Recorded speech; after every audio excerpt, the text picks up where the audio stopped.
Hello friends, स्वागत है आपका हमारे यूट्यूब चैनल एग्ज़ाम डोज पे। मैं प्रवीण कुमार आपका स्वागत करता हूं। तो हम भारतीय संविधान पढ़ रहे थे, इसकी कुछ क्लासेस हो गई थी। हमने अनुच्छेद 50 तक देख लिया था और अनुच्छेद 51 भी देख लिया था। तो अब हम बात करें भाग 4 का की। तो भाग 4 का की बात करें तो हम इन बिंदुओं के माध्यम से इसको देखेंगे और जो मौलिक अपने कर्तव्य हैं उनसे विभिन्न विभिन्न एग्ज़ामों में क्वेश्चन आते रहे हैं। तो उम्मीद करते हैं इन बिंदुओं के माध्यम से इनको समझेंगे और कोई भी प्रश्न किसी भी एग्ज़ाम में जो आता है वो ना छूट पाए, कोशिश करते हैं इनको पढ़ने की। बात की जाए भारतीय संविधान का भाग 4 का, तो एक्चुअली क्या है, ये फंडामेंटल ड्यूटीज़ हैं। तो वो भारत के संविधान में जब मूल संविधान बना था तो तब ये भाग 4 में के काम में नहीं दी गई थी, इनको बाद में संशोधन के द्वारा जोड़ा गया। तो ये भारत के मूल संविधान में फंडामेंटल ड्यूटीज़ नहीं थी। बात की जाए फंडामेंटल ड्यूटीज़ की, तो जो हमारे कर्तव्य हैं तो इनका इतिहास काफ़ी पुराना रहा है। आपने वैदिक काल से या फिर किसी भी काल में आपने देखा है कि कर्तव्यों के बारे में कहा गया है। भागवत गीता है, उसमें भी कहा गया है कि आप सिर्फ अपना कर्म करो, फल की इच्छा मत करो। तो वो कर्म, वो यही कर्तव्य था कि आप अपना कर्तव्य करो और जो फल होगा वो डिसाइड कर दिया जाएगा। तो वही है, तो वही हमारे कर्तव्य हैं। तो हमारे कुछ ना कुछ ड्यूटीज़ हैं जो एक नागरिक की होनी चाहिए। तो बात की जाए फंडामेंटल ड्यूटीज़ की, तो फंडामेंटल ड्यूटीज़ जिस तरह से हमने भारतीय संविधान में मौलिक अधिकार पढ़े थे, फंडामेंटल राइट्स पढ़े थे, तो उनमें कुछ फंडामेंटल राइट्स जो हैं वो नागरिकों को भी प्राप्त हैं और कुछ व्यक्तियों को भी प्राप्त हैं। तो वहाँ पे समझाया था मैंने, जहाँ व्यक्ति टर्म आता है संविधान में, तो वहाँ के लिए व्यक्ति है, तो व्यक्ति में दोनों आते हैं, देसी और विदेशी दोनों शामिल होते हैं। साथ में अगर नागरिक की बात की जाए तो वह जिसको भारत की नागरिकता है, सिर्फ नागरिक में वही लोग आते हैं। तो बात की जाए फंडामेंटल ड्यूटीज़ की, तो ये सिर्फ भारतीय नागरिकों को प्राप्त है। तो फंडामेंटल ड्यूटीज़ की बात की जाए तो हमारा जो संविधान है ये उधार की पोटली है। अलग अलग प्रावधान अलग अलग देशों के संविधान से लिए गए हैं। तो फंडामेंटल ड्यूटीज़ हैं वो रसिया के संविधान से ली गई हैं। फंडामेंटल ड्यूटीज़ जो हैं वो रसिया के संविधान से ली गई हैं। तो भाग 4 जो है संविधान का 4A, इसमें अनुच्छेद 51A है। ये 42वें संविधान संशोधन 1976 द्वारा जोड़ा गया था। 42 संविधान संशोधन 1976 द्वारा जोड़ा गया था। एक्चुअली होता क्या है, ये वह दौर चल रहा था जब 1975 जब आपातकाल की घोषणा की थी जो कांग्रेस की प्रधानमंत्री थी इंदिरा गांधी ने। तो ये समय कुछ इस प्रकार का था कि जो देश था उसमें बहुत अराजकता थी और उलट पुलट जो थी वो काफ़ी की जा रही थी, काफ़ी इधर उधर से उथल पुथल की जा रही थी। बहुत सारे संविधान संशोधन हो रहे थे, कभी तो एक संविधान का पूरा ढांचा टाइप का था वही बदल के रख दिया था, इतने सारे संशोधन चल रहे थे। तो ये वही दौर था, इसमें सबसे ज़्यादा संशोधन चल रहे थे और उठापटक जो थी वो हो रही थी। तो इसी समय पर क्या होता है, 1975 उस समय पे आपातकाल की घोषणा कर दी जाती है। तो आपातकाल की घोषणा कर दी जाती है और जो आम नागरिक के मौलिक अधिकार थे उनको भी छीना जाता है और उन पर अंकुश लगा दिया जाता है। तो वहीं पर होता क्या है, जब बात आती है 1976 की, तो 1976 की बात आती है तो इसमें क्या किया गया, एक समिति बनाई गई थी, स्वर्ण सिंह समिति। एक समिति बनाई गई थी स्वर्ण सिंह समिति, और उसको बोला गया था कि भाई आप कुछ प्रावधान करो मौलिक कर्तव्यों के बारे में। तो इन्होंने क्या किया था, जो स्वर्ण सिंह समिति थी उसने अपनी सिफारिशें दी कि बोलो भैया, इंसान के पास मौलिक अधिकार तो हैं, मौलिक अधिकार तो हैं, लेकिन इंसान के कुछ मौलिक कर्तव्य भी होने चाहिए। तो इस समय पर क्या था, 42वें संविधान संशोधन हुआ और 10 मौलिक कर्तव्यों को जोड़ा गया। भारत के संविधान के अनुच्छेद 51 का में 10 मौलिक कर्तव्यों को जोड़ा गया। उसके बाद एक 86वां संविधान संशोधन होता है सन 2002 में। 86 अमेंडमेंट होता है सन 2002 में, और इस समय वही सर्व शिक्षा अभियान का दौर था। तो शिक्षा के लिए अलग अलग प्रयास किए जा रहे थे। तो इस समय पे 86वें संविधान संशोधन द्वारा 2002 में 11वां फंडामेंटल ड्यूटी और जोड़ी गई। तो अगर बात की जाए वर्तमान में मौलिक जो कर्तव्य हैं हमारे, वर्तमान में मौलिक कर्तव्य 11 हैं। वर्तमान में मौलिक कर्तव्य 11 हैं। और बात की जाए जब संविधान बना, जब संविधान को 46 जब संविधान का 42वां संविधान संशोधन किया गया था, तो 42वें संविधान संशोधन द्वारा 10 मौलिक कर्तव्यों को जोड़ा गया था। 42वें संविधान संशोधन द्वारा 10 मौलिक कर्तव्यों को जोड़ा गया था 1976 में। लेकिन 2002 में एक और संविधान संशोधन होता है 86वां, और इसके द्वारा 11वां मौलिक कर्तव्य जोड़ा गया। इसको हम डिटेल में पढ़ेंगे आगे कि 11वें में क्या था या 10 में सभी में क्या था। तो बात की जाए सरदार स्वर्ण सिंह समिति की सिफारिशों पे ये मौलिक कर्तव्यों को जोड़ा गया था 1976 में। उसके बाद क्या होता है, एक और इसमें समिति का गठन होता है, वर्मा समिति का। एक वर्मा समिति का भी गठन होता है मौलिक कर्तव्यों के रिगार्डिंग 1998 में। तो 1998 में वर्मा समिति का गठन होता है। और ये क्या था, ये उसके लिए किया गया था कि जो मौलिक कर्तव्य हैं, जो हमारी फंडामेंटल ड्यूटीज़ हैं, एक नागरिक की फंडामेंटल ड्यूटीज़ जो हैं, उनका परिवर्तन कैसे कराया जाए। एक्चुअली क्या था, जो कर्तव्य थे इनके बारे में लोग जागरूक नहीं थे। जो मौलिक कर्तव्य थे इनके बारे में लोग जागरूक नहीं थे। जो मौलिक अधिकार थे उनके बारे में तो सब अपने अपने अधिकारों के लिए जागरूक हो गए थे, लेकिन मौलिक कर्तव्यों के बारे में लोग जागरूक नहीं थे। तो इसमें क्या किया गया, जो वर्मा समिति थी इसने अपनी सिफारिशें पेश की थी कि बोला भैया शैक्षणिक जो संस्था है ना, एजुकेशनल इंस्टीट्यूट है, जो एजुकेशनल इंस्टीट्यूट्स हैं, कॉलेज हैं, स्कूल्स हैं, इनमें क्या है कि कुछ ना कुछ कुछ आर्ट्स जो हैं इसके रिगार्डिंग बताए जाने चाहिए कि भाई हमारे मौलिक कर्तव्य क्या क्या हैं, एक आम नागरिक के मौलिक कर्तव्य क्या क्या हैं, उनके बारे में बताया जाना चाहिए, उनके ऊपर प्रकाश डालना चाहिए और लोगों को जागरूक करना चाहिए कि ये एक आम नागरिक के मौलिक कर्तव्य हैं, आप इनको भी पूरा करेंगे। तो एक वर्मा समिति, यहाँ से भी प्रश्न पूछा जाता है कि 1998 में मौलिक कर्तव्यों के परिवर्तन के लिए कौन सी समिति का गठन किया गया था, तो ये वर्मा समिति थी। और एक प्रश्न यहाँ से भी बनता है कि सरदार स्वर्ण सिंह समिति की सिफारिशों पे 1976 में क्या किया गया था, मौलिक कर्तव्यों को जोड़ा गया था। इसमें जो अध्यक्ष थे वो स्वर्ण सिंह स्वयं अध्यक्ष थे समिति के। तो बात करें फंडामेंटल ड्यूटीज़ की, तो पढ़ते हैं अपनी 11 फंडामेंटल ड्यूटीज़। तो भारतीय संविधान का अनुच्छेद 51A, भारतीय संविधान का अनुच्छेद 51A कहता है कि भारत के प्रत्येक नागरिक का, क्योंकि ये नागरिकों को ही प्राप्त हैं, विदेशियों को प्राप्त नहीं है, तो ये व्यक्ति में नहीं आएगा, तो इसलिए अनुच्छेद 51 का में कहता है भारत के प्रत्येक नागरिक का यह कर्तव्य होगा। इसमें ए क्या है, तो इसमें 51A में दिया गया है संविधान का पालन करें। संविधान का पालन करें, जो प्रत्येक नागरिक है भारत का, वो संविधान का पालन करे और उसके आदर्शों को, संस्थाओं को, राष्ट्रध्वज और राष्ट्रगान का आदर करे। तो जो 51A है उसमें बताया गया है जो नागरिक है वो राष्ट्रगान का, राष्ट्रध्वज का और भारत के संविधान का, इनका क्या करे, पालन करे। इसको याद रखना बहुत ही आसान है, ऐसे याद रख सकते हैं।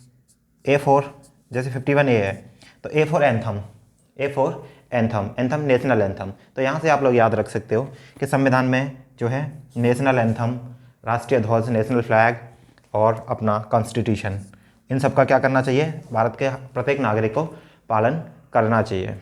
तो A फॉर एंथम से याद रख सकते हैं। बात करें दूसरे की, तो दूसरे में क्या क्या कहा गया है, 51B, 51 के B में बताया गया है स्वतंत्रता के लिए हमारे उच्च आदर्शों को प्रेरित करने वाले और आदर्शों को हृदय में सजोए रखें। मतलब क्या बताया गया है, इसमें बताया गया है कि जो भी हमारे स्वतंत्रता संग्राम जो भी हुए थे, तो स्वतंत्रता के लिए जितनी भी हमारी लड़ाइयाँ हुई थी, उनके लिए जो आदर्श हैं उनका और उनके द्वारा जो कार्य जो किए गए उन सबको क्या है, अपने हृदय में सजोए रखें। तो ये प्रत्येक नागरिक का कर्तव्य होगा। तो इसको याद रख सकते हैं, जैसे इसको याद किया A फॉर एंथम और B फॉर बापू। B से बापू याद रख सकते हैं, तो बापू महात्मा गांधी, तो वो क्या थे, स्वतंत्रता के आदर्श थे और उन्होंने बहुत सारे स्वतंत्रता संग्राम में भागीदारी दी। तो इस तरह से याद रख सकते हैं। दूसरा बात की जाए तीसरे की, तो तीसरा फंडामेंटल राइट है भारत की एकता, अखंडता और संप्रभुता को बनाए रखें। तो यह प्रत्येक नागरिक का कर्तव्य होगा, भारत के प्रत्येक नागरिक का कर्तव्य होगा कि वो भारत की एकता, अखंडता और प्रभुता की रक्षा करे। तो सी फॉर सेंटर, सेंटर मतलब एक पास ले आओ, C फॉर सेंटर। सेंटर मतलब एक पास ले आओ, और एक पास ले आएंगे तो क्या हो जाएगा, भारत की जो अखंडता है वो नहीं टूटेगी, क्योंकि सेंटर किसी भी चीज़ का हो वो मजबूत होता है। तो इसी तरह से सी से याद रख सकते हैं, जो 51 का सी है, भारत की एकता, अखंडता और प्रभुता की रक्षा करे, ये प्रत्येक नागरिक का कर्तव्य होगा। बात की जाए चौथे की, तो इसमें दिया गया है देश की रक्षा करे, भारत का प्रत्येक नागरिक देश की रक्षा करे और आह्वान किए जाने पर, आह्वान का मतलब है बुलाए जाने पर, ज़रूरत पड़ने पर, याद किए जाने पर। तो इस शब्द को समझते हैं। आह्वान, आह्वान का मतलब है जब कोई याद करे या बुलाए या ज़रूरत पड़ने पर आपको कॉल करे। तो इन द सेंस, तो डी में बताया गया है देश की रक्षा प्रत्येक नागरिक का कर्तव्य होगा, और आह्वान किए जाने पे, ज़रूरत पड़ने पे, अगर बुलाया जाए तो राष्ट्र की सेवा करे। 51 के डी में राष्ट्र की सेवा करे, तो इसको याद रख सकते हैं डी फॉर देश, तो आप देश से भी याद रख सकते हो, और D for defence, D for देश और डी फॉर डिफेंस। तो डिफेंस मतलब जब भारत को डिफेंस की ज़रूरत पड़े तो प्रत्येक नागरिक आ जाए, तो यहाँ से याद रख सकते हो डी फॉर डिफेंस। अब बात करते हैं ई, अनुच्छेद 51 का 5वां। इसमें बताया गया है आपसी भाईचारे की भावना, आपसी भाईचारे की भावना, विभेद मतलब वही जाति के आधार पे, लिंग के आधार पे, इन सब के आधार पर क्या है, विभेद ना किया जाए। तो अनुच्छेद ही कहता है आपसी भाईचारे की भावना को बनाएं, रंग, जाति और इन सब के आधार पर एक दूसरे में डिफरेंस ना करें। और तीसरा क्या कहा गया है कि जो प्रथाएं, कुरीतियां हैं समाज में, उन कुरीतियों को, जो कुरीतियां स्त्रियों के खिलाफ थी, जो कुरीतियां या फिर जो गलत प्रथाएं थी वो स्त्रियों के खिलाफ थी, उनका क्या किया जाना चाहिए, नागरिकों के द्वारा त्याग कर देना चाहिए। क्योंकि ये समय वो था, कुछ अंग्रेज़ों के समय से पहले भी ये जैसे दास प्रथाएं भी चलती थीं, और स्त्रियों की बात करें तो सती प्रथा होती थी, जौहर प्रथा होती थी, तो ये सारी प्रथाएं जो थीं, और ये घूंघट वगैरह, ये सारी प्रथाएं जो कुरीतियाँ थीं समाज की, उन सबको दूर किया जाना चाहिए।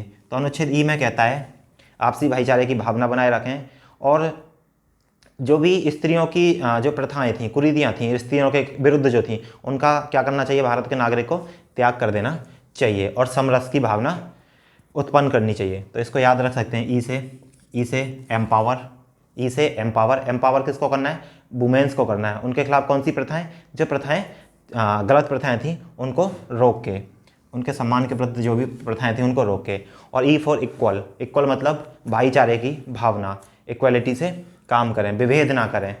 तो ई से एम्पावर क्या एम्पावर करना है, भाईचारे की भावना को। और क्या करना है, ई फॉर एम्पावर, इक्वलिटी करनी है स्त्रियों के लिए, उनके खिलाफ जो भी, उनके सम्मान के प्रति जितनी भी प्रथाएं उनको त्याग करके। बात करें 51F की, तो इसमें बताया गया है सामाजिक संस्कृति और गौरवशाली परंपरा का महत्व। इसमें बताया गया है कि जो भारत का नागरिक है, प्रत्येक नागरिक को क्या करना चाहिए, सामाजिक संस्कृति और गौरवशाली परंपरा का महत्व का परिरक्षण करना चाहिए। अब बात करें कि सामाजिक संस्कृति है क्या। सामाजिक संस्कृति यानी कंपोजिट कल्चर। कंपोजिट कल्चर का मतलब है कि हमारे देश में अगर अलग अलग प्रकार की जातियाँ भी हैं, जनजातियाँ भी हैं, और अलग अलग जगह पे अलग अलग कल्चर है। अब साउथ में जाओगे तो वहाँ का अलग कल्चर मिलेगा, नॉर्थ में जाओगे वहाँ का अलग कल्चर है, ईस्ट वेस्ट जहाँ भी जाओगे अलग कल्चर है। तो उस कल्चर को क्या करना है, उस कल्चर का संरक्षण करना है। ये नहीं है कि आप साउथ के कल्चर को लेके विद्रोह कर रहे हो, आप नॉर्थ के कल्चर को लेके विद्रोह कर रहे हो। तो क्या है, जो भी कंपोजिट कल्चर है उसको क्या करना चाहिए, हमारा क्या है, उसका महत्व समझना चाहिए और उसकी रक्षा करनी चाहिए। किसका कर्तव्य होगा, ये कर्तव्य होगा भारत के नागरिक का। तो एफ फॉर सामाजिक कल्चर की बात कर रहा है और गौरवशाली परंपरा की महत्व की बात कर रहा है। तो एफ से याद रख सकते हैं संस्कृतियों में, जैसे फोर्ट, एफ से याद कर सकते हैं फोर्ट। तो जो भी किले वगैरह हैं, गौरवशाली परंपराएं, किले वगैरह हैं, और जो भी हमारा कंपोजिट कल्चर है, इसका क्या करना है, महत्व का परिरक्षण।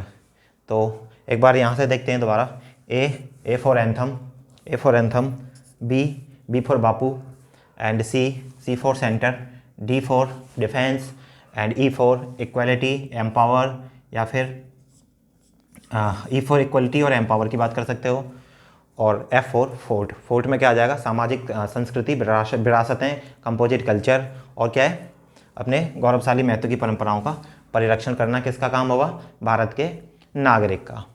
बात की जाए जी से, तो 51 का G for greenery, G for greenery, greenery मतलब हरा, हरा भरा। तो इसमें क्या कहा गया है, वन, जीव, पर्यावरण और झील, मतलब जो भी प्राकृतिक पर्यावरण के चीज़ें हैं, जो भी प्राकृतिक पर्यावरण की चीज़ें हैं, जैसे वन हो गए, झील हो गई, लेक वगैरह, आपके इन सब की क्या करना है, रक्षा करना है। ये किसका काम होगा, भारत के नागरिक का। तो भारत के नागरिक का कर्तव्य होगा कि वो भारत के वन, जीव और इनका क्या करे, पर्यावरण, झील, इन सब का रक्षा करें। तो ये जी फॉर ग्रीनरी से आप लोग याद रख सकते हो। बात की जाए एच की, तो एच फॉर हाई, हाई मतलब वैज्ञानिक दृष्टिकोण, high tech, H high tech. तो हाई टेक मतलब हाई टेक्नोलॉजी, वैज्ञानिक दृष्टिकोण, मानववाद और ज्ञानार्जन की भावना का विकास करें। तो भारत के नागरिक का कर्तव्य होगा कि जो भी है वैज्ञानिक दृष्टिकोण को बढ़ावा दिया जाना चाहिए, और क्या क्या, मानववाद, इंसानियत अंदर लानी चाहिए, और ज्ञानार्जन, ज्ञानार्जन मतलब नॉलेज गेन करने के लिए, नॉलेज गेन करने के लिए क्या करना चाहिए, तत्पर प्रयास करने चाहिए। ये किसका काम, भारत के नागरिक का। बात की जाए आई की, तो आई मतलब मैं होता है, आई मतलब मैं होता है। तो मैं क्या है, जब इंसान हर चीज़ में मैं समझने लगेगा ना, मैं हूँ, जो भी हूँ मैं हूँ, तो उसके अंदर क्या आएगा, वो गुंडागर्दी में उतर आएगा, हिंसक बन जाएगा। तो इसको हिंसक नहीं बनना है। तो इसमें क्या है, आई फॉर मैं से आप इसको याद रख सकते हो। तो जो भी सार्वजनिक संपत्ति हैं, पब्लिक प्रॉपर्टी हैं, जो भी पब्लिक प्रॉपर्टी हैं, उनको क्या करेगा, सुरक्षित रखना है। ये नहीं कि भैया मैं हो गया और शुरू तोड़ फोड़, और हिंसा से क्या रहना है, दूर रहना है। तो पब्लिक प्रॉपर्टीज़ में हाँ कुछ छूटें हैं, जैसे मान लिया जाए सन्नी देओल था, पाकिस्तान जाके नल उखाड़ लाया था, सार्वजनिक संपत्ति ना थी भैया, वो पाकिस्तान की थी, ठीक है, तो बिना मोहर के ही चला गया था तारा। तो यहाँ पे क्या है, जो भी पब्लिक प्रॉपर्टी होंगी, जैसे नलकूप हैं और कुएँ, वन, ये सारी चीज़ें किस में आ जाती हैं, पार्क वगैरह, ये पब्लिक प्रॉपर्टी में आ जाती हैं। तो जो पब्लिक प्रॉपर्टी है ना, उसका क्या करेगा, सुरक्षित रखेगा भारत का नागरिक, और हिंसा से क्या रहेगा, दूर रहेगा। तो ये बात करता है आई की। बात करें जे से, तो जे में बताया गया है व्यक्तिगत और सामूहिक गतिविधियों की सभी क्षेत्रों में उत्कर्ष। तो इसमें बताया गया है कि जो भारत का नागरिक होगा वो व्यक्तिगत और सामूहिक गतिविधियों में, व्यक्तिगत और सामूहिक गतिविधियों में क्या करेगा, बढ़ चढ़ के हिस्सा लेगा, जिससे क्या करे, राष्ट्र निरंतर विकास करता रहे, जो हमारा देश है वो निरंतर विकास करता रहे और नई ऊंचाइयों को छुए। तो इसमें लिखा गया है जो भारत का नागरिक है वो इस तरह से काम करेगा कि राष्ट्र जो है निरंतर विकास करता रहे और नई ऊंचाइयों को छुए। तो इसमें जे से फॉर जीनियस कर सकते हो आप, जीनियस मतलब नई ऊंचाइयों को छूना है।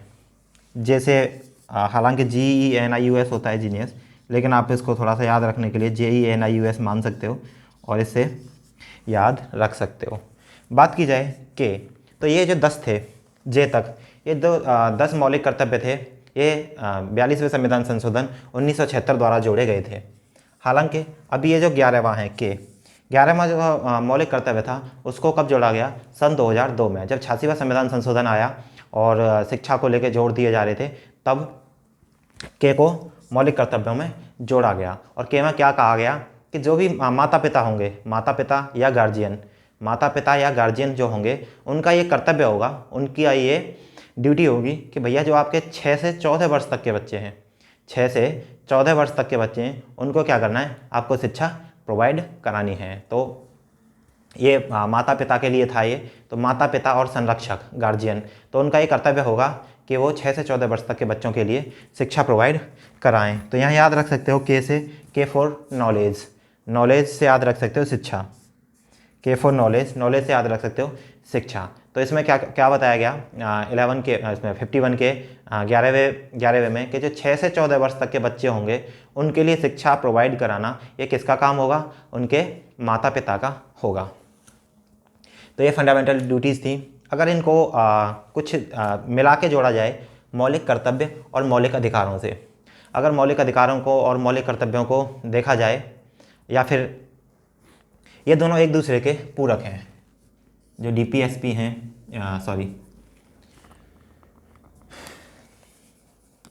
जो मौलिक अधिकार हैं, फंडामेंटल राइट्स हैं, और ये फंडामेंटल ड्यूटीज़, तो ये भी क्या है, एक दूसरे की पूरक हैं। तो फंडामेंटल ड्यूटीज़ और फंडामेंटल राइट्स दोनों एक दूसरे के पूरक हैं। अगर बात की जाए फंडामेंटल ड्यूटीज़ की, क्योंकि ये ड्यूटीज़ भारत के नागरिक की दे रखी हैं कि नागरिक को कैसा होना चाहिए, तो यहीं पर अगर बात की जाए तो क्या नागरिक अगर इनमें से किसी को फॉलो नहीं करेगा, तो अगर कोई नागरिक इनको फॉलो नहीं करेगा तो क्या उसके ऊपर एक्शन हो सकता है? क्या उनके ऊपर एक्शन हो सकता है, या फिर कोर्ट में जाके इनको केस किया जा सकता है? क्या ये वाद योग्य हैं या नहीं है? तो कहीं भी ये नहीं दे रखा है, अनुच्छेद 51 के फंडामेंटल ड्यूटीज़ के बारे में कहीं भी ये नहीं दे रखा है कि इनका क्या है, ये परिवर्तनीय हैं या नहीं है, वाद योग्य हैं या नहीं है, इनके बारे में कहीं भी दे नहीं रखा है। अगर बात की जाए DPSP की, तो जो directive principles of state policy थे, तो उसमें अनुच्छेद 37, अनुच्छेद 37 में पहले ही स्पष्ट किया गया था कि जो DPSP हैं वो वाद योग्य नहीं हैं, उनको कोर्ट में जाके चैलेंज नहीं किया जा सकता है। तो DPSP के लिए दिया गया था कि ये वाद योग्य नहीं है, हालांकि शासन के लिए मूलभूत हैं। तो इस प्रकार अगर बात करें फंडामेंटल ड्यूटीज़ की, तो उनके बारे में कहीं भी ये नहीं दिया गया है कि इनके खिलाफ कार्रवाई नहीं हो सकती है या नहीं होगी, तो इनके खिलाफ कार्रवाई भी हो सकती है। अगर बात की जाए यहाँ, जैसे देखा जाए संविधान का पालन ना करना, आप संविधान का उल्लंघन करोगे, संविधान को तोड़ोगे, तो इसकी भी सज़ा है, IPC में है, तो आप इसकी सज़ा के हकदार होंगे। तो ये सारी चीज़ें हैं। हमने देखा मौलिक कर्तव्य। उम्मीद करता हूँ आपको ये मौलिक कर्तव्य समझ में आए होंगे। अगर आपको ये सारी चीज़ें समझ में आई तो हमारा वीडियो को लाइक करें, शेयर करें, सब्सक्राइब करें। Thank you.